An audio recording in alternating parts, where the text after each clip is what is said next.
Introducing this Mi Compact Bluetooth Speaker 2, 2 watts powerful sound, and it claims that it has long battery life, speakerphone, and compact design.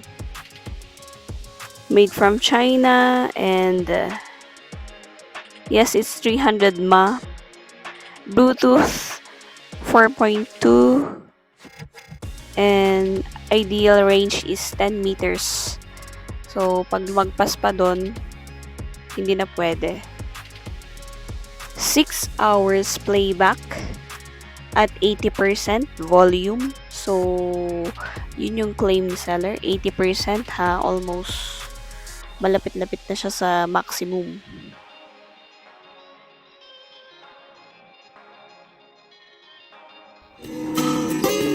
The music is from the speaker and yes, okay naman, may bass and may weird sound siyang D pag nasa maximum and D pag pinakamababang volume.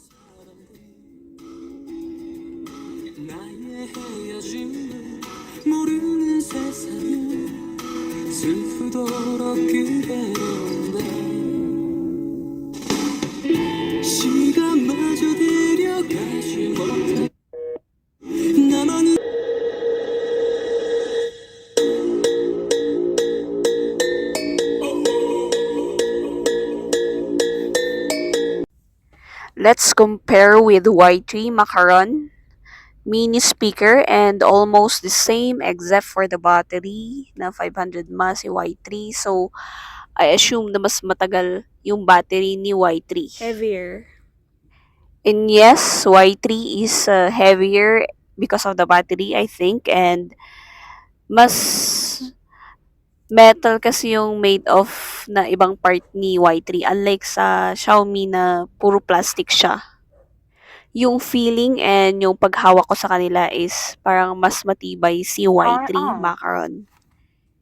And itong si Xiaomi is purely plastic. Parang pag nahulog ko siya, sira na siya. Kaya bawal siyang ihulog or mahulog. Parehas silang USB type. I think this both speaker is old na nailabas. Kaya siya USB type pa rin. Hindi siya type C. So, MT ang pangalan nitong Y3 and then yung Mi BT is Xiaomi.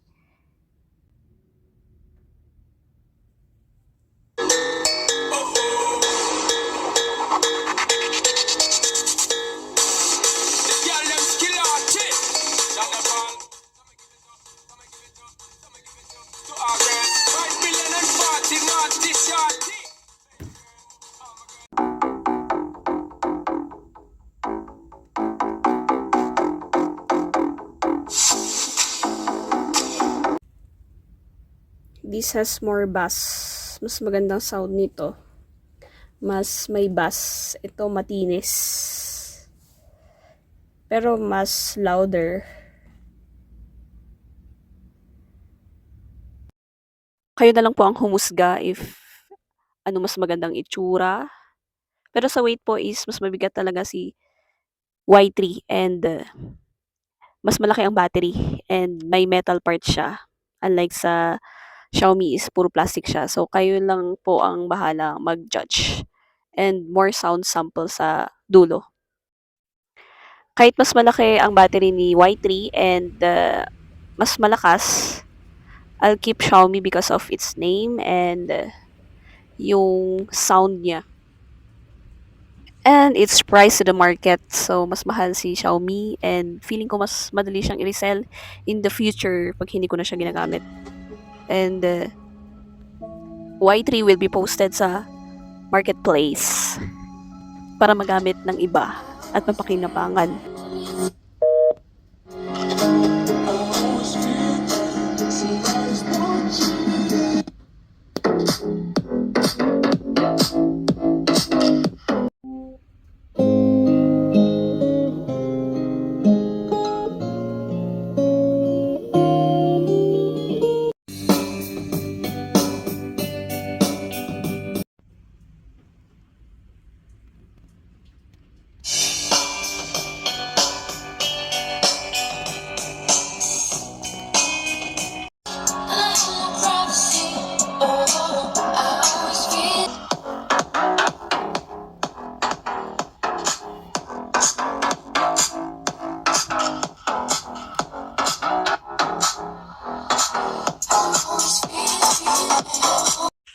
eye-opening ba or na-break yung ignorance mo?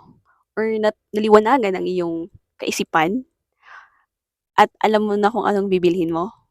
So, kung nakatulong itong video na to, please like or share or subscribe or click notification below para lagi kayong updated sa aking mga videos. And comment down below kung agree kayo sa aking mga pinagsasabi. So, bye!